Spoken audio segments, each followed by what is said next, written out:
Assalamualaikum teman-teman. Halo semuanya, kami dari kelompok 1 akan menjelaskan mengenai penyakit diare. Sebelumnya, kami akan memperkenalkan diri dulu. Anggota 1, Anistia Trinoveria. Anggota 2, Dara Dezalianda. Anggota 3, Elma Kartika Dewi. Anggota 4, Mas Ripa Hanum. Anggota 5, Nurmeisari. Dan anggota 6, Suherlina Huta Barat. Nah, sebelum kami jelaskan lebih detail mengenai penyakit diare, kita harus tahu dulu apa sih diare itu. Menurut WHO, penyakit diare adalah suatu penyakit yang ditandai dengan perubahan bentuk dan konsistensi tinja yang lembek sampai mencair dan bertambahnya frekuensi buang air besar yang lebih dari biasanya, yaitu 3 kali atau lebih dalam sehari, yang mungkin dapat disertai dengan muntah atau tinja yang berdarah. Apa-apa saja penyebab diare? Penyebab diare diakibatkan oleh penyakit pada usus besar. Jenis-jenis virus yang menyebabkan diare yaitu rotavirus, norwalk, cytomegalovirus, dan hepatitis. Rotavirus merupakan virus yang paling sering menyebabkan diare pada anak-anak. Selain infeksi virus, penyebab diare lainnya adalah: pertama, infeksi bakteri seperti Campylobacter, Clostridium difficile, E. coli, Salmonella, dan Shigella. Kedua, infeksi parasit, contohnya giardiasis atau strongylioidiasis. Ketiga, alergi pada makanan. Keempat, makanan yang mengandung pemanis buatan. Kelima, intoleransi fruktosa, yaitu pemanis alami pada madu dan buah-buahan. Dan intoleransi laktosa, yaitu zat gula yang terdapat pada susu dan produk sejenisnya. Kelima, pasca operasi batu empedu. Keenam, efek samping obat-obatan, misalnya antibiotik yang dapat mengganggu keseimbangan alami bakteri dalam usus sehingga menimbulkan diare. Pada kasus diare yang berlangsung lama atau kronis, faktor-faktor penyebabnya yaitu: pertama, ada radang pada saluran pencernaan seperti pada penyakit Crohn, colitis ulceratif atau colitis mikroskopik. Kedua, irritable bowel syndrome. Ketiga, penyakit celiak atau penyakit yang menyebabkan tubuh menolak protein gluten. Apa saja tanda atau gejala penyakit diare? Orang-orang yang terkena penyakit diare biasanya memiliki gejala. Yang pertama, suhu tubuh biasanya meningkat. Yang kedua, nafsu makan berkurang. Yang ketiga, tinja akan menjadi cair dan mungkin disertai dengan lendir ataupun darah. Yang keempat, tinja berubah menjadi berwarna kehijau-hijauan. Dan yang kelima, anus terluka karena sering buang air besar. Sementara untuk anak dan balita yang terkena penyakit diare biasanya juga disertai dengan anak menjadi mudah cengeng dan gelisah, demam atau meriang, berat badan turun drastis, dan haus berlebihan. Bagaimana penyakit diare dapat menular? Penyakit diare dapat menular melalui beberapa cara, yaitu: yang pertama, menelan makanan yang telah terkontaminasi oleh bakteri penyebab diare. Yang kedua, tidak memadainya penyediaan air bersih. Yang ketiga, kekurangan sarana kebersihan. Yang keempat, pencemaran air oleh tinja. Yang kelima, penyiapan dan penyimpanan makanan yang tidak secara semestinya. Dan yang keenam, botol susu yang tidak dicuci dengan bersih. Bagaimana sih cara mencegah diare? Hal-hal yang perlu kita lakukan: yang pertama, mencuci tangan dengan sabun sebelum dan sesudah makan. Yang kedua, konsumsi makanan yang higienis. Yang ketiga, air minum yang bersih. Yang keempat, sanitasi air yang bersih. Yang kelima, BAB pada tempat semestinya. Yang keenam, lingkungan hidup yang sehat. Yang ketujuh, diberikan ASI sampai umur 6 bulan.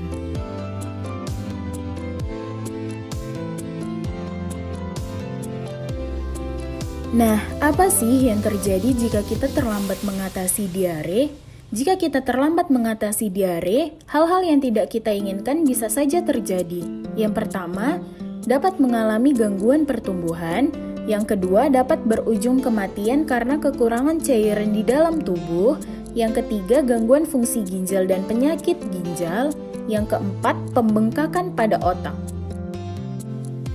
Bagaimana cara mengobati diare? Ada 5 langkah tuntaskan diare.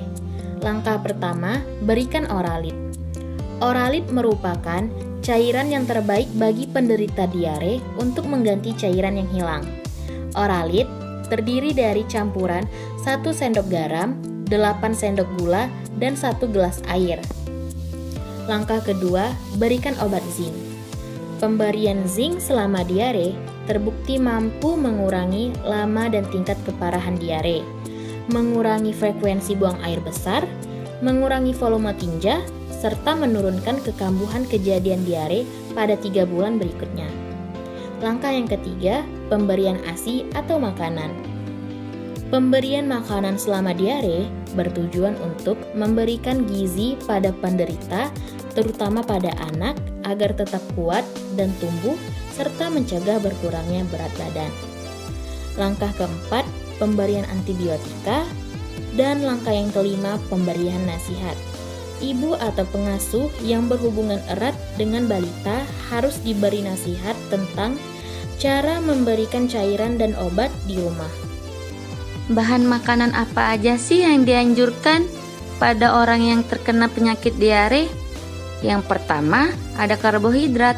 Karbohidrat yang dianjurkan seperti bubur disaring, roti dibakar, kentang dipiur, makaroni, mie bihun direbus, biskuit, crackers, tepung-tepungan di puding atau di bubur. Yang kedua, ada protein hewani yang dianjurkan seperti daging empuk, hati ayam, dan ikan. Nah, bisa digiling halus, bisa ditim, diceplok air, atau sebagai campuran dalam makanan dan minuman. Yang ketiga, ada protein nabati yang dianjurkan seperti tahu ditim atau direbus dan susu kedelai. Yang keempat, ada sayuran yang dianjurkan seperti sari sayuran. Yang kelima, ada buah-buahan yang dianjurkan seperti sari buah. Yang keenam, ada minuman yang dianjurkan seperti teh, sirup, dan kopi encer. Yang ketujuh, ada bumbu yang dianjurkan seperti garam, vetsin, dan gula. Nah, itulah makanan yang dianjurkan pada orang yang terkena penyakit diare. Kemudian, bahan makanan apa aja sih yang tidak dianjurkan bagi orang yang terkena penyakit diare? Yang pertama, ada karbohidrat yang tidak dianjurkan seperti beras tumbuk, beras ketan, jagung, ubi, singkong, tepung-tepungan yang dibuat kue manis.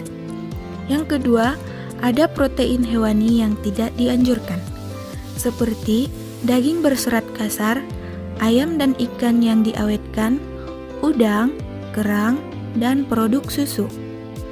Yang ketiga, ada protein nabati yang tidak dianjurkan, kacang-kacangan seperti kacang tanah, kacang merah, kacang hijau, tempe, dan oncom.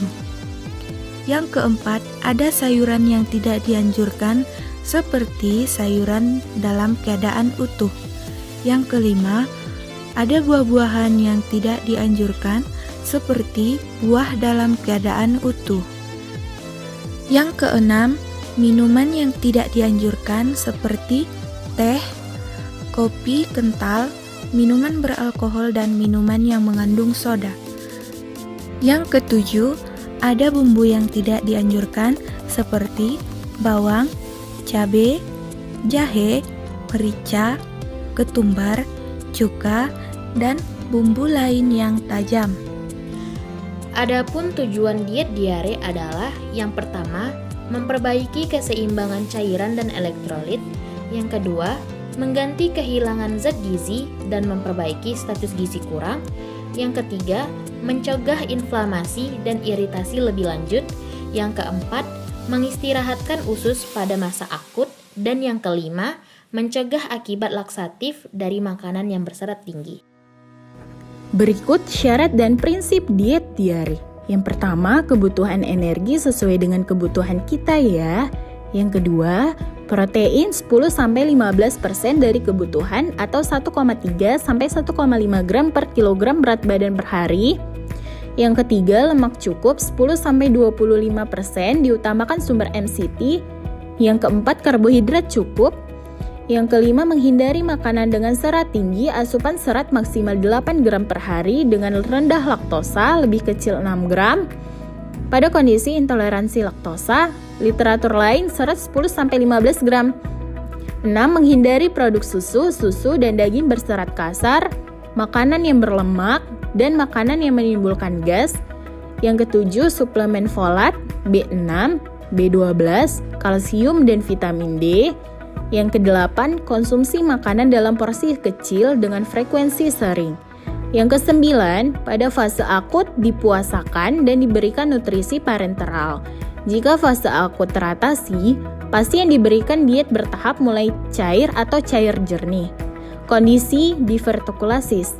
Jika gejala hilang, dapat diberikan makanan lunak sampai biasa sesuai kondisi pasien.